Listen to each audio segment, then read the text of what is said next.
in news now from Jammu and Kashmir. Jammu and Kashmir is set to lose 7 key commissions to the centre once the state is established as a union territory on the 31st of October.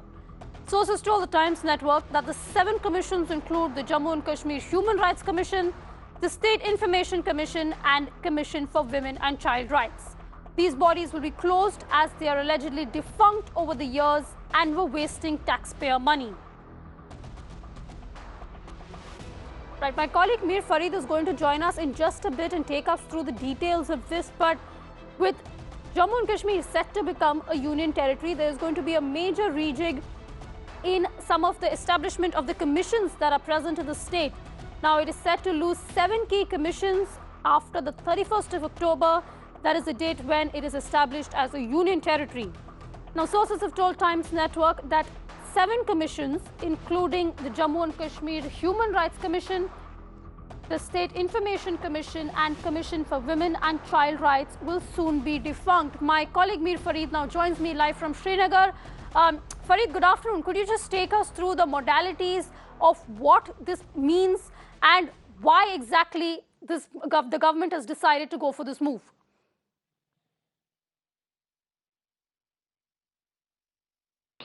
Well, Aarti, as you know, it is under J&K's reorganization, and we've seen literally reboot of the complete dynamics of administration, almost everything as far as state of Jammu and Kashmir is concerned. Now, another significant step is just around the corner. We've been told their order may be out any moment from now, and as you rightly said, 7 statutory bodies which were acting as commissions.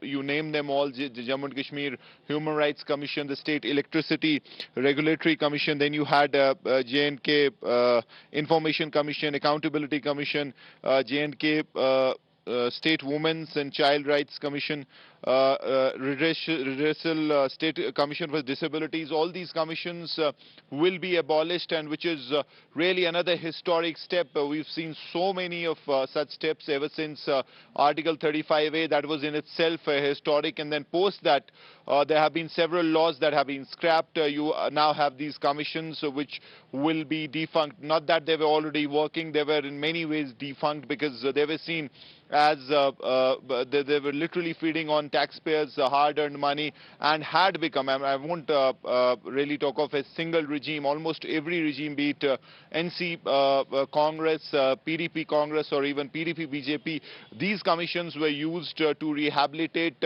or act as post-retirement rehabilitation centers for the blue-eyed favorite bureaucrats or judges of the dispensations who were in power at that time, and that was it. Other than that, they were not functioning, they were not doing anything to benefit the common man.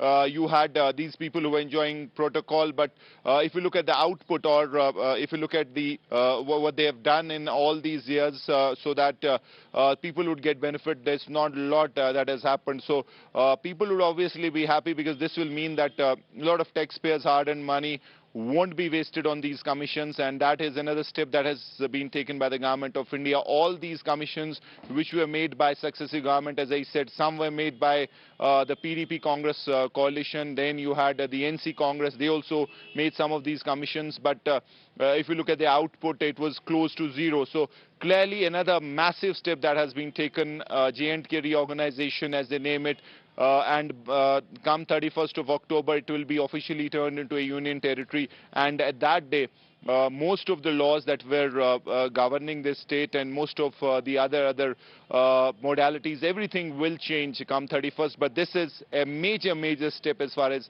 reorganization is concerned. Aarti?